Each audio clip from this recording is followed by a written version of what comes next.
Hello, welcome to Space Events, the show that gives you a brief overview of what's going on in aerospace in a particular month. This one is for April of 2024. Let's get into it.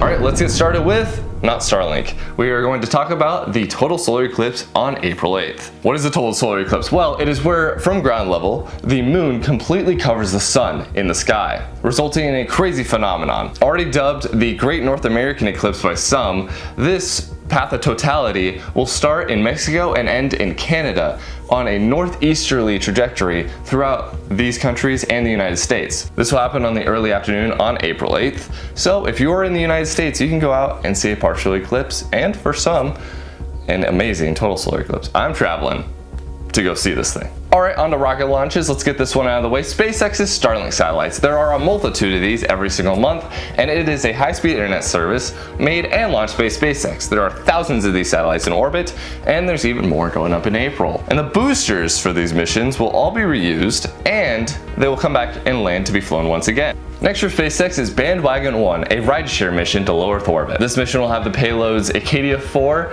and the 425 Project Flight 2. Acadia 4 is Capella Space's communication satellites, and 425 Project Flight 2 is 5 reconnaissance satellites for South Korea. Moving on from SpaceX real quick, let's go to United Launch Alliance with the final flight of the Delta IV Heavy rocket. This is NROL 70. A classified mission for the U.S. National Reconnaissance Office, meaning that we don't really know anything about it. It's all classified. But it is the final flight of one of the most metal rockets ever made. A legacy that doesn't just span the Delta IV Heavy, but every Delta rocket that has come before it.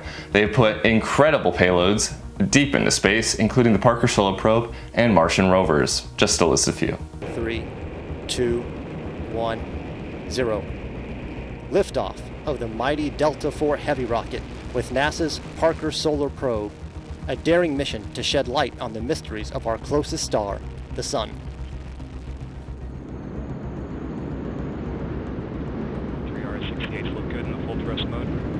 From United Launch Alliance to Rocket Lab, this is the beginning of the Swarm mission. One of the payloads on this mission is the ACS-3, or a materials technology demonstrator for NASA. Also going to low Earth orbit is NeonSat-1, a optical high-resolution satellite for Korea. On to Northrop Grumman is NROL-174 on the Minotaur 4 launch vehicle. This is a classified mission for the U.S. National Reconnaissance Office out of California, and we don't know anything about it, just like the ULA mission earlier. Back to SpaceX is WorldView Legion 1 and 2. These are next-generation Earth observation satellites for DigitalGlobe. And just assume for every SpaceX launch that the booster will come back and land to be flown once again. Next up is SpaceX launching a pair of the European Space Agency's medium Earth orbit Galileo constellation. The goal of the Galileo constellation is to give Europe a high precision positioning satellite constellation similar to the United States' GPS satellites. Next up for SpaceX is WSF-62. Launching out of California for the United States Department of Defense, this is a next generation operational environmental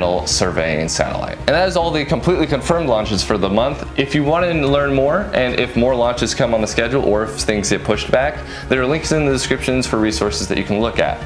Now we're on to our favorite segment, Moon Time. The new moon for the month of April is on the 8th, coinciding with the total solar eclipse, and the full moon is on April 23rd.